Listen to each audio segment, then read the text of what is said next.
నమస్తే. నేను సిరి. ఇక్కడ చూసినట్టయితే వైఎస్ జగన్ ట్రెండ్స్ లో వాళ్ళు help them if you can retweet and spread the more visibility అని చెప్పేసి ఒక పేషెంట్ తాలూకు అంటే తనకు సంబంధించిన ఒక బిల్ ఏదైతే హాస్పిటల్ బిల్ ఉంటుందో దానికి సంబంధించి ఆమెకి ఏ వ్యాధి వచ్చింది ఏంటి అనేది కూడా ఇక్కడ పొందుపరచడం జరిగింది. అయితే ఇది ఎవరికంటే జగన్మోహన్ రెడ్డి గారి ట్రెండ్స్, వైఎస్ జగన్ ట్రెండ్స్ అనే పేజ్ లో వైరల్ అవుతుంది. అయితే దీనికి రీట్వీట్ కూడా చేశారు ఇక్కడ ఆఫీస్ ఆఫ్ నారా లోకేష్ అని చెప్పేసి. అసలు ఏంటి ఈ ట్వీట్ అనే దానికి సంబంధించిన విషయాన్ని మనకు తెలియజేయడానికి ఇప్పుడు మనతో పాటు ఉన్నారు TDP official spokesperson Suryadevara Latha గారు. నమస్కారం మేడం.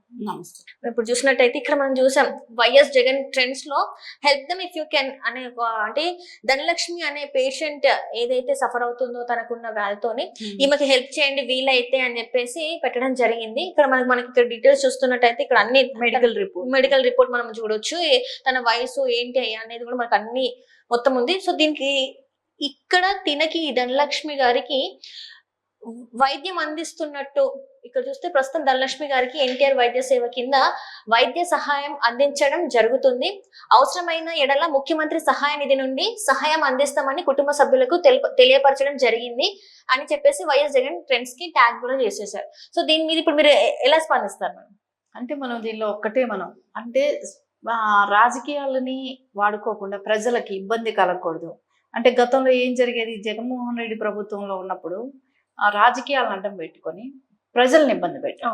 ఎవరైతే సింపతి పరులు ఉన్నారో రాజకీయంగా, అంటే ఏదైనా ఇప్పుడు తెలుగుదేశం సింపతి పరులు ఉన్నారనుకోండి, వాళ్ళని ఇబ్బంది పెట్టించడం, ఇలాంటివన్నీ గతంలో జరిగేది. కానీ ఇప్పుడు చూస్తుంటే ఎంత ఫ్రెండ్లీ వాతావరణం.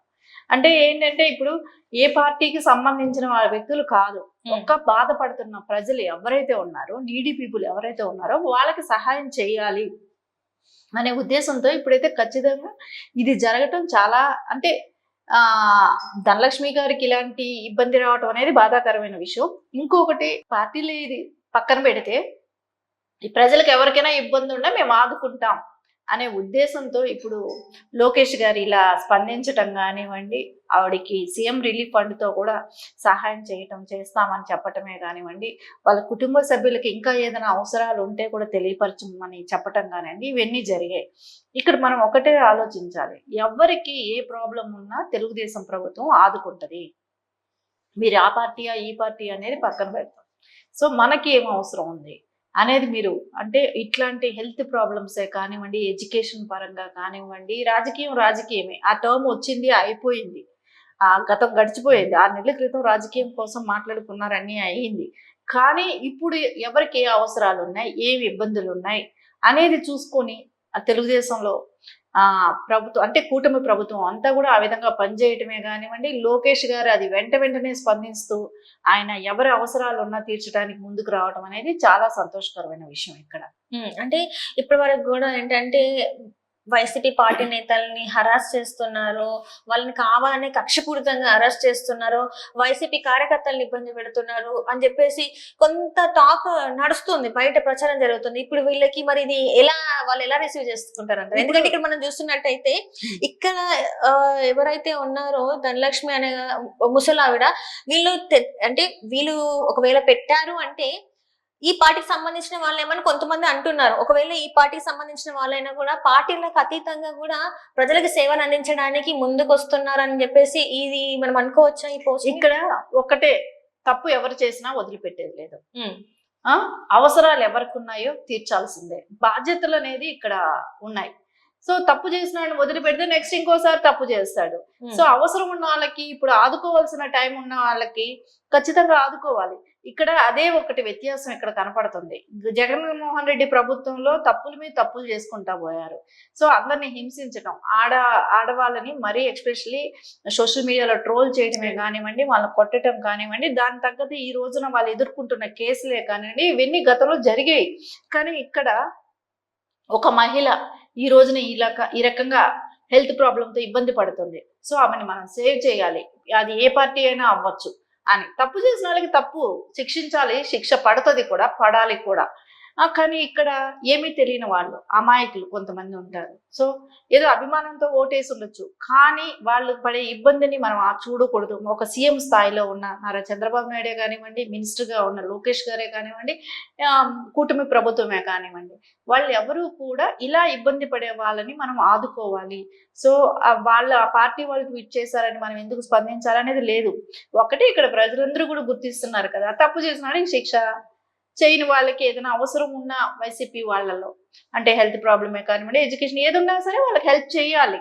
ఆ గవర్నమెంట్ రూల్ కాబట్టి అది ఫాలో అవుతున్నారు. సో ఇది మనం ఏపీ ప్రజలందరూ కూడా ఇది గుర్తిస్తున్నారు కదా. ఈవేళ రేపు జగన్ 5 ఏళ్ళు ఏం చేశాడు, అంతకుముందు నారా చంద్రబాబు నాయుడు గారు ఏం చేశారు, ఇప్పుడు ఏం చేస్తున్నారు, అందరి దృష్టి దీని మీదే ఉంటుంది. ఎందుకంటే ఒక రాక్షస పాలన చూసారు 5 ఏళ్ళు. అవును. సో దానిలో నుంచి బయట వచ్చేటప్పటికి వీళ్ళకి ఎలా అనిపిస్తుంది, ఎలా ఉంది, ఎందుకంటే గతంలో తెలుగుదేశం వాళ్ళని ఎక్కడా కూడా ఆదుకోలేదు. వాళ్ళ ఆస్తులు ధ్వంసం చేశారు, వాళ్ళని చంపారు, వాళ్ళని మానసికంగా క్షోభ పెట్టారు, ఇన్ని రకాల ఇబ్బందులు పెట్టినారు. తెలుగుదేశం వాళ్ళు అనే ఒక ముద్ర పడిందంటే వాళ్ళని ఆ రకంగా ఇబ్బందులు పెట్టారు, కేసులు, జైళ్లు పాలయ్యారు, కుటుంబ వ్యవస్థ అంతా చిన్నాభిన్నం చేశారు. కానీ ఈ రోజు తెలుగుదేశం అలా చేయట్లేదు కదా, కక్షపూరిత రాజకీయాలు చేయట్లేదు కదా. ఎవరైతే హెరాస్మెంట్ చేశారో అప్పుడు ప్రజలను కానివ్వండి, సోషల్ మీడియా అడ్డం పెట్టుకునే కానివ్వండి, స్కాములు చేసిన వాళ్ళే కానివ్వండి, అలాంటి వాళ్ళ మీద చర్యలు ఉంటాయి. అది అప్పుడే చెప్పారు, ఎలక్షన్ బిఫోరే చెప్పారు. ఎవరైనా తప్పు చేసిన వాళ్ళే భయపడాలి, తప్పు చేయని వాళ్ళకి ఖచ్చితంగా ఆ ప్రభుత్వం అన్ను ఉంటది పార్టీలకు అతీతంగా అనేది ఈ రోజు రుజువు అయింది కూడా. అంటే ఇప్పటికైనా ప్రజలు మరి కళ్ళు తెరుచుకొని, అంటే ఇప్పుడు జగన్మోహన్ రెడ్డి గారు అనేది ఏంటంటే, నాకు ఇప్పటికీ 39% ఓటు శాతం నా వైపు ఉంది, ఆ ప్రజలందరూ నాకే ఓటేశారు, సో నాకు కూడా ఇంకా అభిమానులు ఉన్నారని చెప్పేసి తను మాట్లాడడం అనేక సార్లు మనం చూసాం. సో ఇప్పటికైనా మరి ప్రజల్లో ఒక కనువిప్పుగా ఇలాంటిది ఒక న్యూస్ అనేది బయటికి వెళ్ళి ఎవరైనా కూడా ఈ పార్టీ వాళ్ళు వీళ్ళని చూడరు, ఎవరికైతే అవసరం ఉందో వాళ్ళ పక్కన ఖచ్చితంగా నిలబడతారు, వాళ్ళకి అయితే సాయం కావాలో ఆ సాయాన్ని ఖచ్చితంగా తీరుస్తారు అని చెప్పేసి ఇప్పటికైనా ప్రజలు అనుకుంటారా, లేకపోతే దీన్ని కూడా ఇంకేమన్నా చేసే ప్రయత్నం చేస్తారా వీళ్ళు? అంటే ప్రజలకైతే ఆల్రెడీ తెలియబట్టే ఇంత మెజారిటీతో గెలవటం జరిగింది. సరే అప్పుడు టైంలో ఆ మాత్రం మెజారిటీ నా 40% ఉంది, 39% ఉంది ఇలా చెప్పుకుంటూ వస్తే కొంతమందిని భయపెట్టి వేయించుకున్నారు. తర్వాత మనీ ప్రలోభం అయితే జరిగింది. ఇవన్నీ జరగబట్టి కొన్ని చోట్ల ఆ మాత్రం అంటే అంత ఓటు శాతం ఉంది అని అనుకోవటానికి. కానీ ఇప్పుడు ఎలక్షన్ పెట్టినా కూడా మేబీ 10% కూడా రాదు, 10% కూడా రాదు, 39% నుంచి 10% కూడా వచ్చే ప్రసక్తే లేదు.